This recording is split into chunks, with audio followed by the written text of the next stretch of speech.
یعنی یہ بجائے آپ کو کوئی ثواب دلانے کے الٹا جو ہے آپ پر گرفت ہو جائے گی. ایسی کوئی چیز صحابہ سے ثابت نہیں ہے. اور ہمارا دین وہی ہے، ما انا علیہ واصحابی، رسول نے فرمایا جس چیز پر میرا عمل ہے اور میرے صحابہ کا ہے، دین تو اصل میں وہی ہے.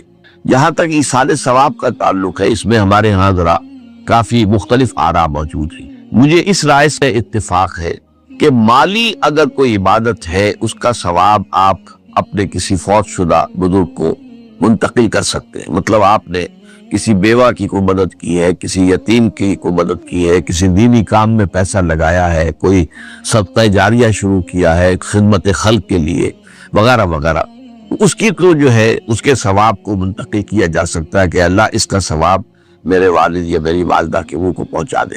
جسمانی نہیں، آپ نماز پڑھ کے کہیں اس کا ثواب، یا روزہ رکھ کر کہیں کہ اس کا ثواب، یا یہ کہ آپ قرآن پڑھ کر کہیں یہ آپ ہی کو ثواب ہوگا. آپ خود پڑھیں گے آپ تو ثواب ہوگا. البتہ ایسے تمام افعال کے بعد جب آپ اللہ سے دعا کریں گے، یہ نہیں کہیں گے کہ میرے اس فعل کا ثواب منتقل کر دے، اے اللہ میرے والدین کی مغفرت فرما. تو یہ کوئی نیک کام کرنے کے بعد جو ہے اس دعا کی تاثیر جو ہے وہ بڑھ جاتی ہے. بس اس پہلو میں انڈائریکٹلی اس کا ایک تعلق بن جائے گا.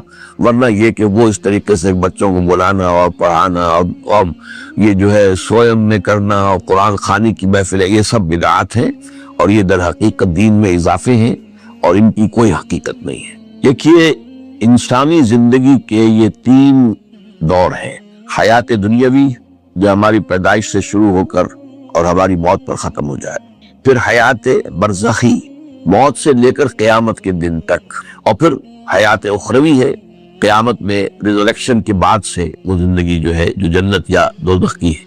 اس میں ان دونوں زندگیوں کے بارے میں تفصیل سے کوئی بات کرنا بالکل غلط ہے اور اس سے فتنے پیدا ہوتے ہیں. ظاہر بات ہے کہ جسم تو قبر میں رہتا ہے، اس میں تو کوئی شک ہی نہیں. روح کہاں جاتی ہے؟ کیا وہ بھی قبر ہی میں رہتی ہے یا کہیں اور چلی جاتی ہے؟ قرآن مجید میں سجین اور اعلیٰ علیین کا ذکر موجود ہے، لیکن یہ تمام چیزیں متشابہات میں سے ہیں. یہ تمام چیزیں قرآن مجید میں سورہ آل عمران کے شروع میں بیان کیا گیا ہے کہ ہم نے یہ کتاب اتاری ہے، اس میں کچھ آیات محکمات ہیں، کچھ متشابہات ہیں. وہ متشابہات کا ایگزیکٹ مفہوم جاننا اس وقت ہمارے لیے ممکن نہیں ہے. یہ تو جب اس عالم میں ہم پہنچیں گے تو معلوم ہوگا کہ ہاں یہ بات تھی کہ جو قرآن مجید میں اس طور سے کہی گئی تھی. لیکن یہ کہ اس وقت جو ہے جتنا کچھ ہمیں حدیث صحیح میں مل جائے یا قرآن میں مل جائے، اس عالم برزخ میں بھی یہ تو ہوتا ہے کہ جو نیک لوگ ہیں انہیں کچھ نہ کچھ جو ہے اثرات اچھے ان پر پڑتے رہتے ہیں، ان کی ارواح پر کہہ لیجئے، اور کچھ جو برے ہیں ان کے اوپر جو آخری انجام ہونا ہے اس کی کوئی ریفلیکشن ہوتی رہتی ہے،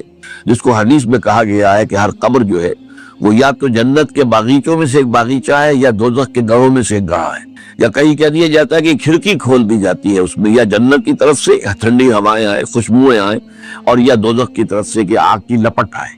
دوزخ میں داخل ہوں گے قیامت کے بعد ہی اور جنت میں داخل ہوں گے قیامت کے بعد ہی، لیکن اس کے کچھ آثار پڑنے شروع ہو جاتے ہیں. وہ جس کو انگریزی میں آپ کہتے ہیں coming events cast their shadows before, بعد میں آنے والے واقعات جو ہیں ان کے کچھ سائے جو ہے پہلے سے آنے شروع ہو جاتے ہیں. تو اسی طرح سمجھیے کہ جو کچھ آخرت میں کسی انسان کے ساتھ ہونا ہے اس کا ایک عکس جو ہے وہ عالم برزخ میں شروع ہو جاتا ہے. اسی لیے قرآن مجید میں یہ بھی آیا ہے کہ یہ جو آل فرعون تھے یہ صبح و شام جہنم پر پیش کیے جاتے ہیں، اور قیامت کے دن پہ کہہ دیا جائے گا ادخلوا آل فرعون نات، ان کو داخل کر دو آگ کے اندر. یہ اس حد تک. باقی یہ ہے کہ تفصیل میں جانا، ہاں ایک رائے ہے یہ شاہ ولی اللہ دہلوی رحمۃ اللہ علیہ کی، اگر ان کی رائے نہ ہوتی تو میں اسے بیان بھی نہ کرتا، لیکن یہ کہ وہ ایک بہت بڑے محدث اور بہت مفکر اور دین کے فلسفے سے بہت بڑے واقف انسان تھے. ان کا ہے کہ جو اولیاء اللہ ہوتے ہیں، اللہ کے نیک بندے، اللہ کے بندے، ان کے انتقال کے بعد ان کی روحوں کو بھی اللہ فرشتوں کے طبقہ اسفل میں شامل کر دیتا ہے. یہ فرشتے ہیں نا اس وقت بھی موجود ہیں.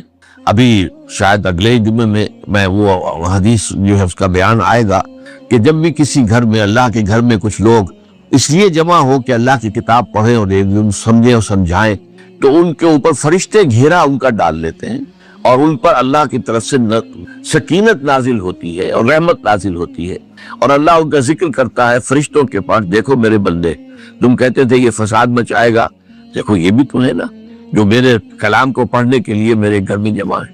تو فرشتے ہیں موجود. ہم میں سے ہر ایک کے ساتھ 2 فرشتے موجود ہیں. تو یہ فرشتہ اسفل ہے، سب سے نیچے، جو دنیا کے کاروبار کو چلانے میں اللہ تعالیٰ کے سول سرونٹس ہیں. پھر اس سے اوپر کے فرشتے ہیں، اس سے اور اوپر کے فرشتے ہیں، پھر مقربین ہیں جو اللہ تعالیٰ کے قریب ترین فرشتے ہیں. لیکن یہ کہ ملائکہ کے طبقہ اسفل میں شامل کر لیتے ہیں تاکہ جو کام اللہ تعالیٰ ملائکہ سے لیتا ہے وہ ان سے بھی لینے شروع کر دیتا ہے. لیکن ہمیں یہ اجازت نہیں ہے کہ ہم فرشتوں کو پکار کر کہیں کہ اے فرشتے ہے جبریل ہے میکائیل یا فلاں ہے منکر جبدیا میرے جو ہے کرامن کاتبین میرا یہ کام کر دو. نہیں، یہ شرک ہو جائے گا. اسی طرح ہو سکتا ہے کہ انبیاء کی ارواح جو ہے وہ بھی اللہ تعالیٰ نے شامل کی ہوئی اس لشکر کے اندر وہ کام کر رہے ہوں اور وہ اللہ تعالیٰ کے حکم سے مختلف معاملات جو ایگزیکیوٹ کرتے ہوں، لیکن ہم کسی کو پکار نہیں سکتے. اب یہ نوٹ کر لیجئے، ہدایت و ضلالت اس دنیا میں جو مختلف حالتیں انسان پر طاری ہوتی ہیں، یا نعمتوں کی بارش ہو رہی ہے، یا تنگی ہے، فقر ہے، احتیاج، دنیاوی حیثیت ہے، وجاہت ہے، یا دنیا میں گمنامی ہے، کسنوی پرست کے میاں کیستی، کوئی آپ کا حال ہی نہیں پوچھ رہا کہ تم ہو کون، تمہارے منہ میں کتنے دانت تھے، یا یہ کہ دنیا میں اقتدار کی کسی مسند پر انسان بیٹھا ہے، یا یہ کہ کوئی اس کے ہاتھ میں اختیار نہیں. یہ تمام جو حالات انسان پر طاری ہوتے ہیں، ان کے جواب میں جو طرز عمل فکری اعتبار سے اور عملاً انسان اختیار کرتا ہے، اس کے 4 درجے ہیں. پہلا درجہ ہے انتہائی گمراہی، ضل ضلالا بعیدا. وہ کیا ہے؟ اگر عزت ہوئی، نعمتیں ملی، فلاں دیوی یا دیوتا کی نگاہ کرم ہے، اس کی کرپا سے یہ ہو گیا. اور اگر کوئی تکلیف آ گئی، مصیبت آ گئی، معلوم ہوتا کہ فلاں دیوی یا دیوتا ہم سے ناراض ہو گیا. یہ کالی دیوی کی طرف سے کوئی مصیبت آ گئی ہے، یا یہ کہ یہ لکشمی دیوی کی نگاہ کرم ہے کہ ہمیں دولت مل گئی ہے. یہ تو ہے شرک. شرک ہونے کے اعتبار سے یہ ہے ضل ضلالا بعیدا، انتہائی پستی. اس پستی سے اوپر آئیں گے تو توحید کی پہلی منزل ہے. عزت دی اللہ نے دی، اگر کوئی تنگی آ گئی، فقر، تکلیف، کوئی ذلت، رسوائی، یہ بھی اللہ کی طرف سے. ایک اعتبار سے تو انسان ہدایت پر آ گیا. بڑی گہرائی تھی اس گندگی کی اور اس خباثت کی جو شرک جس کا نام ہے، اس سے انسان نکل آیا، نجاست سے. توحید تو ہے لیکن ابھی اس میں اس کی گمراہی کا ایک ایلیمنٹ شامل ہے. اور یہ گمراہی سے جب تک آگے نہیں آئے گا، اوپر نہیں ابھرے گا، اس کا طرز عمل کیا ہوگا کہ ذرا کچھ مل گیا، عزت مل گئی، پھولے نہیں سما رہے. مدد مانگنی ہو تو صرف اللہ. یہ دین کی روح کا ایک بہت اہم مسئلہ ہے، بہت اہم روح ہے دین. میں نے اسی لیے آج سورہ فاتحہ کی تلاوت کی شروع میں کہ اس مسئلے کی اہمیت میں آپ کو اندازہ ہو جائے. سورہ فاتحہ جو ہماری نماز کا جزو لازم ہے. حدیث نبوی ہے لا صلاۃ لمن لم یقرأ بفاتحۃ کتاب.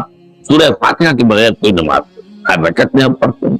یہ دوسری بات ہے فقہ حنفی کے مطابق امام پڑھتا ہے اگر جہری انداز میں تو گویا کہ پوری جماعت کی طرف سے لائے گی. لیکن اس پہ اتفاق ہے کہ سورہ فاتحہ ہی اصل نماز. اسی لیے ایک حدیث میں جو مسلم شریف میں آئی ہے حضرت ابو ہریرہ سے سورہ فاتحہ کی تجزیہ کیا گیا ہے تدابیر کا، اور وہ حدیث قدسی قسمت الصلاۃ بینی و بین عبدی نصفین. اللہ فرماتا ہے میں نے نماز کو اپنے اور اپنے بندے کے درمیان برابر برابر تقسیم کر. بندہ کہتا اب اس کے بعد ساری تفصیل سورہ فاتحہ. صلاۃ کا قسمت الصلاۃ بینی و بین عبدی نصفین.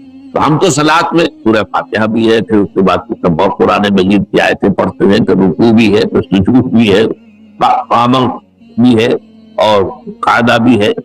صلاۃ کو منقطع بن، لیکن یہ اصل صلاۃ سورہ فاتحہ. چنانچہ اس حدیث میں تجزیہ کیا گیا ہے. جب بندہ کہتا ہے، میرا بندہ یہ کہتا ہے الحمدللہ رب العالمین، تو میں یہ کہتا ہوں اللہ تعالیٰ یہ فرماتا ہے ہم نے میرے بندے نے میری ہم تعریف کی، سنا. جب بندہ کہتا ہے الرحمن الرحیم، میں کہتا ہوں اللہ کہتا ہے اسنا علیہ، میرے بندے نے میری سنا. اور جب بندہ کہتا ہے مالک یوم الدین، تو اللہ فرماتا ہے مجدنی عبدی، میرے بندے نے میری بھولی بیان. تو یہ سارا میں اس لیے آپ کو حوالہ کیا. آج میں سورہ فاتحہ کا درس نہیں دے رہا ہوں، پوری بات نہیں سنا رہا. یہ اصل نماز سورہ فاتحہ. اب سورہ فاتحہ میں 7 آیتیں ہیں اور عجیب تبدیل ہے. 3 آیتوں پر ایک جملہ بنتا ہے الحمدللہ رب العالمین الرحمن الرحیم مالک یوم الدین. آیتیں 3 جملہ 1. پھر 3 آیتوں پر ایک جملہ ہے آخر میں اہدنا الصراط المستقیم صراط الذین انعمت علیہم غیر المغضوب علیہم ولا الضالین. آیتیں 3 جملہ 1. درمیانی آیت ہے 4تھے نمبر کی ایاک نعبد و ایاک نستعین. یہ ہے در حقیقت مرکزی ہو گئی 3 در پھر وہ تین ایک جملہ، آخری تین ایک جملہ، اور یہ ایک آیت میں دو جملے، ایاک نعبد بھی مکمل جملہ ہے، وہ ایاک نستعین بھی مکمل، اور یہیں پر سورہ فاتحہ کی جو تقسیم ہوتی ہے آدمی